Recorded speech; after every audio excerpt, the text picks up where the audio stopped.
cet institut vont vous dire des poèmes. Ils vont commencer par chacun vous lire un poème dans leur langue, car la poésie, c'est aussi une histoire d'amour des sonorités. Et vous allez d'ailleurs ce soir avoir un large panel de sonorités variées, différentes, parfois imprononçables pour moi, vous verrez. Ce sont des textes qu'ils ont choisis. Et ensemble, nous sauterons la barrière de la langue pour gambader dans les prairies de la poésie. Je trouvais ça bien quand j'avais écrit, mais en fait, c'est pas terrible. Ensuite, ils vous diront ensemble un texte en français du slammer Félix Jousserand et qui s'intitule « J'accepte pas ». Pour tout cela, ils seront accompagnés musicalement par Giro, qui est musicien et aussi arménien, et qui joue du doudouk.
Ojos claros, serenos, si de un dulce mirar sois alabados, ¿por qué si me miráis, miráis airados?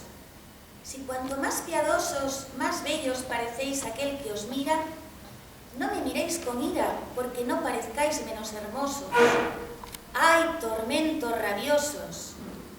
Ojos claros, serenos, ya que así me miráis, miradme al menos. It is foolish to let a young redwood grow next to a house.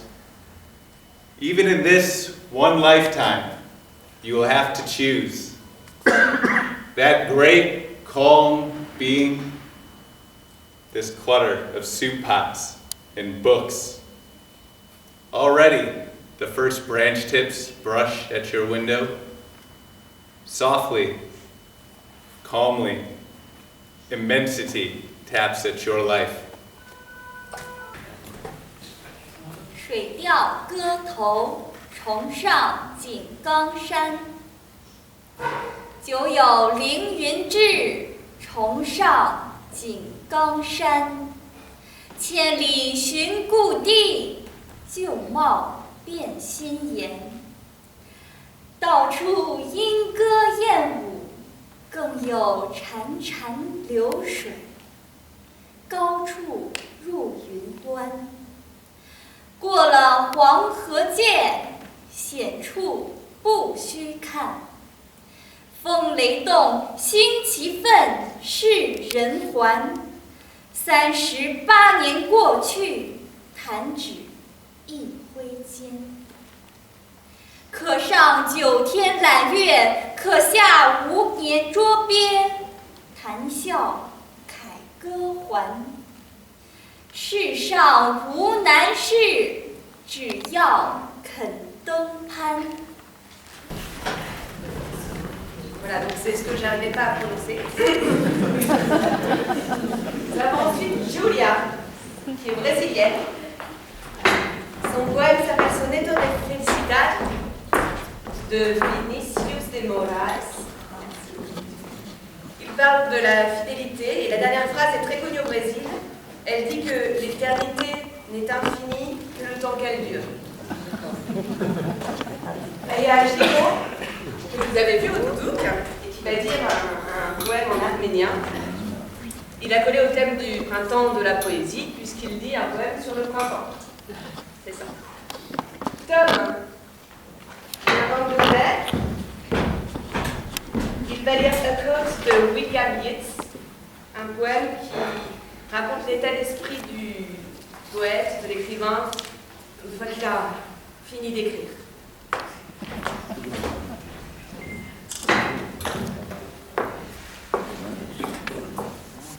De todo meu amor serei atento, antes e com tal zelo, e sempre e tanto, que mesmo em face do maior encanto, dele se encante mais o meu pensamento.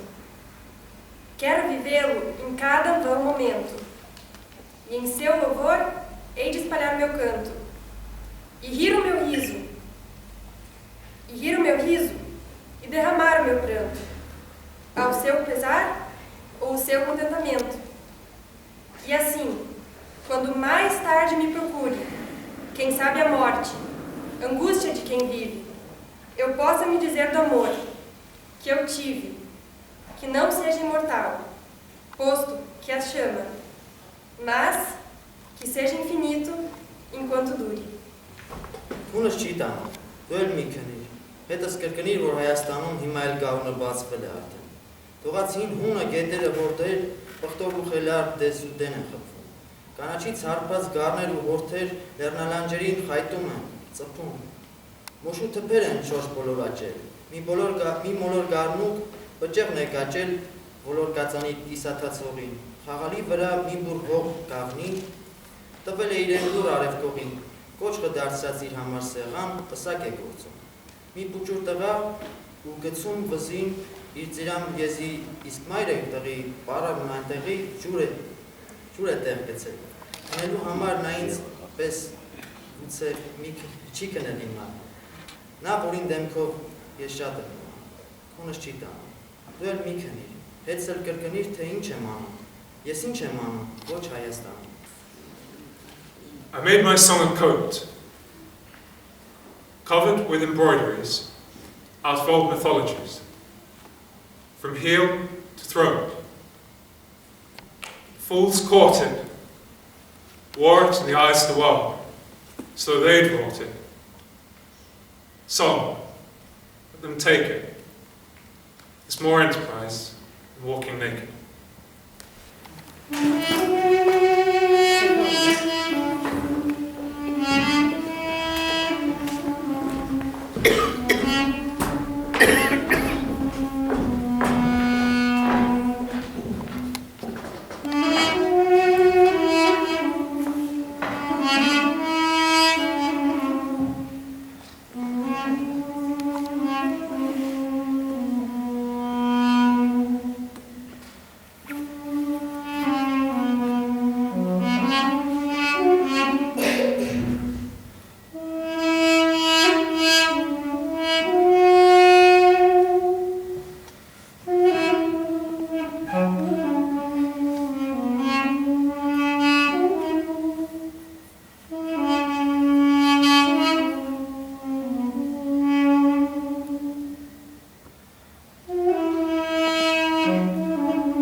France qui a inspiré à Echo le poème qu'elle va nous lire.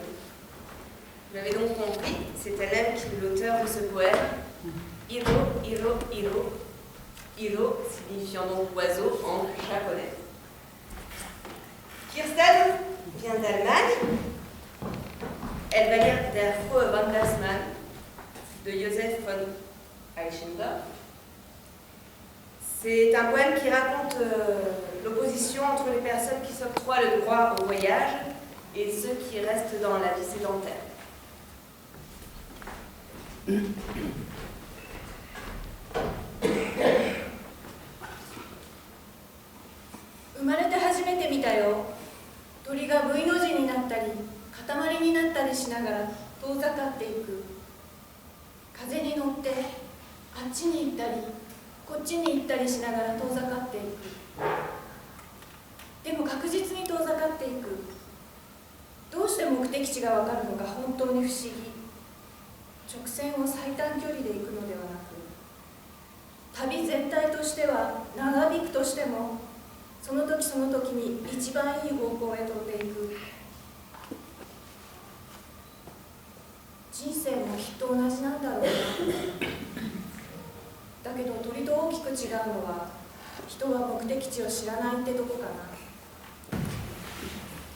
Der frohe Wandersmann.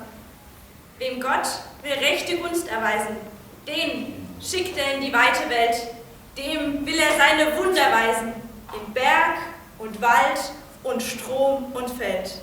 Die Trägen, die zu Hause liegen, erquicket nicht das Morgenrot. Sie wissen nur von Kinderwiegen, von Sorgen, Last und Not und Brot. Die Bächlein von den Bergen springen, die Lerchen schweren Hochverlust. Was sollte ich nicht mit ihnen singen, aus voller Kehl und frischer Brust? Den lieben Gott lass ich nur walten, der Bächlein, Lerchen, Wald und Feld. Und Erd und Himmel will erhalten, hat auch mein Sach aus Best bestellt. Taylor vient de Caroline du Nord aux États-Unis. Quand je lui ai demandé où est-ce que c'était, la Caroline du Nord, elle m'a dit c'est au-dessus de la Caroline du Sud. Merci Taylor. En tout cas, elle va nous lire un poème de William Ernest Henley, Invictus, qui, comme son nom l'indique à tout le monde, bien sûr, parle de persévérance. Johannes vient d'Islande. Il vous dira s'il le désire le nom et l'auteur, le nom de l'auteur et le titre de son poème en islandais, parce que pour moi l'islandais c'est un peu comme le chinois. Son poème parle tout de même de la randonnée comme une métaphore de l'effort. Avant la randonnée, pendant la montée à la descente, on ne sait pas pourquoi, on s'efforce. Et c'est quand on en rêve ensuite qu'on s'en rend compte. Laura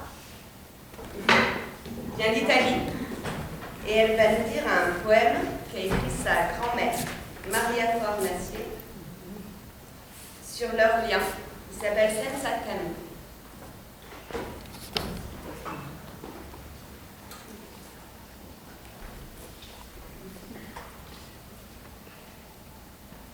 Out of the night that covers me,